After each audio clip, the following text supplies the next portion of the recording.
Greetings, fellow gorehounds, and welcome back to a Blood Splattered vlog, and I am here to talk about Brightburn, the unofficial Bizarro Superman movie that I probably should have talked about months ago, but shit got busy, so I'm talking about it now.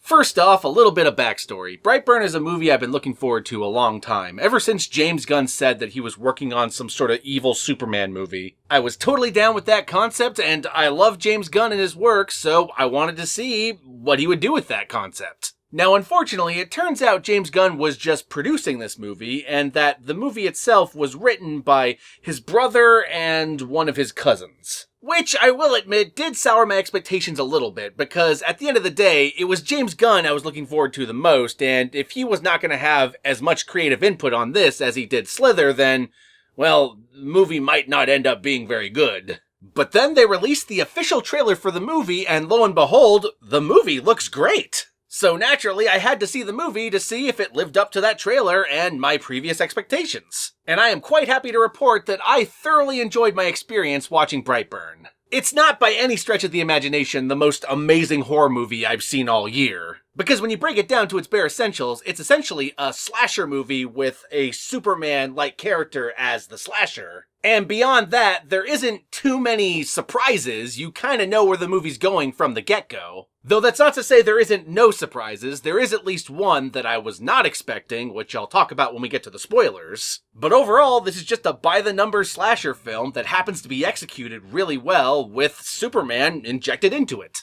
And I don't mean that negatively, because I love myself some by-the-numbers slasher movies. Especially when they're as intense and gory and suspenseful as this one was. And as well acted too. The child actor in this movie is pretty fucking good, and Elizabeth Banks is phenomenal as always. Though I will admit, ever since I was a kid, I've been an Elizabeth Banks fanboy, so take my opinions on her performance with a grain of salt. I'm a bit biased. I mean, goddamn, I'm such a fucking fanboy. I was crushing on her in this movie, even though she was just playing like Southern conservative mom. Which is totally not my type, unless you're Elizabeth Banks. Anyway, enough about my creepy Elizabeth Banks obsession. Let's get back to the review. One thing I really appreciate about this movie is that, for the first time in a while, we have an actual new mainstream potential slasher icon that they could totally make a whole franchise out of if they want to, and I kind of hope that they do. And he's not a copy of any of the other slasher icons because he's evil Superman.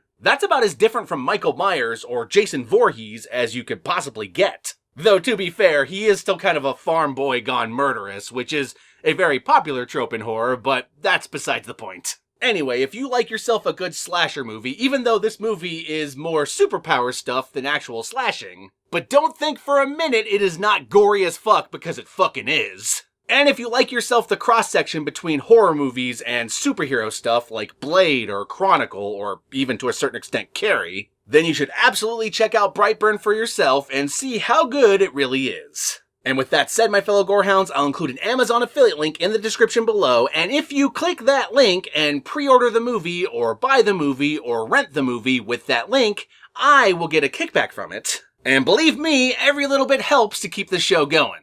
And one last thing before we move on to the spoilers, I actually can't remember if an animal dies in this movie at the hands of the evil Superman kid, so you're probably gonna have to look that up for yourself and, view at your own discretion. And with that said, let us finally move on to the spoilers. Like I said earlier, this movie is pretty by the numbers structurally, so there isn't too many surprises that I can spoil for you, but there is one thing that actually did hit me by surprise, and that's the very, very ending. So believe me when I say, I'm about to spoil the ending of the movie, and if you don't want that spoiled, then you should turn back now. Okay. So basically the culmination of this movie is basically a confrontation between the mom played by Elizabeth Banks and the superhero kid. And earlier in the movie they go to great lengths to make it very clear that the kid can't be hurt by anything on Earth. Knives don't work, guns don't work, trucks don't work, so what work? Well, it turns out there is something that hurts him that's actually established really early on. Because at one point in the movie, the kid discovers his own spaceship that he crash landed on Earth in, and when he discovers it, he accidentally hurts himself on the spaceship itself. So even though this kid could stick his hand into a lawnmower and stop it with his bare fucking hands, all it takes is one little shard from his spaceship and the kid can be fucking killed. And the mom figures this out, which leads to a really heartbreaking scene in which she plays hide and seek with her kid. And she played this game with him earlier on in the movie, and it was quite loving and touching, but now it's super creepy and suspenseful. And when the game ends, she hugs him and then takes out the shard to kill him, and this is when the surprise happens. Because she fucking fails, and he grabs her, squeezes the life out of her, and then flies up into fucking space and drops her to Earth. And then we get this whole montage setting up a potential Brightburn universe of monsters, as well as some Easter eggs I won't spoil from other James Gunn projects. And then the movie ends with credits set to that one pop song, you know, the one that goes all like, bad guy. And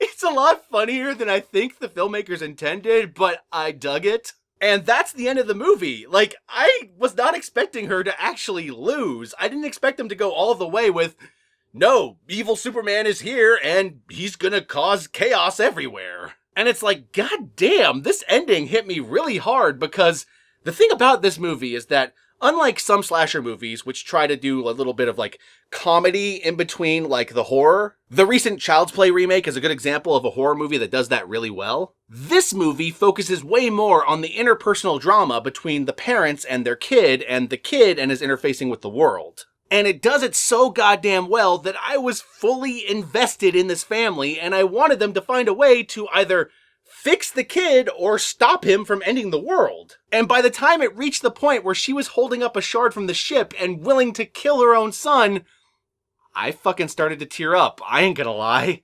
That shit made me a weeping goddamn baby. And I had that reaction to what is essentially, like I said, a by-the-numbers slasher movie with Superman as the villain. And if you could pull all that off in one movie, goddamn, you guys did a great job. I definitely recommend Brightburn. It's probably not gonna blow your mind, but it's definitely a solid time if you dig these kinds of movies. And with that all said, be sure to like, comment, subscribe, and don't forget to ring that notification bell so that you're notified of my videos immediately upon their upload. And if you like this video enough that you want to support my content more directly, I will also link to my Patreon in the description below. As I've always said, even $1 a month can go a long way. And holy shit, I just remembered before I end this video that there's literally a scene in this movie that fucking horrified the shit out of me. Like, there's this one scene in the movie in which the Superman kid, he's had his eyes on this one girl at school, and he shows up in her window, and I legit for a moment thought that we were about to have, like, I Spit on Your Grave with kids and, like, Kid Superman. And when I thought that was gonna happen, my fucking, like, brain almost exploded. I almost lost my goddamn mind because I was like, there is no way this movie's gonna do it. Now, it doesn't do that. Thankfully, that would have been a step too far. But the fact that that was a possibility in my mind when I was watching this movie, and I was so on edge that my heart was racing, going like, oh no, he's not gonna do that to her, is he? Shows you how legitimately suspenseful this movie is. And if that doesn't tell you everything, I don't know what will. And with that said, my fellow Gorehounds, peace out, and I'll catch y'all later. Up, and away!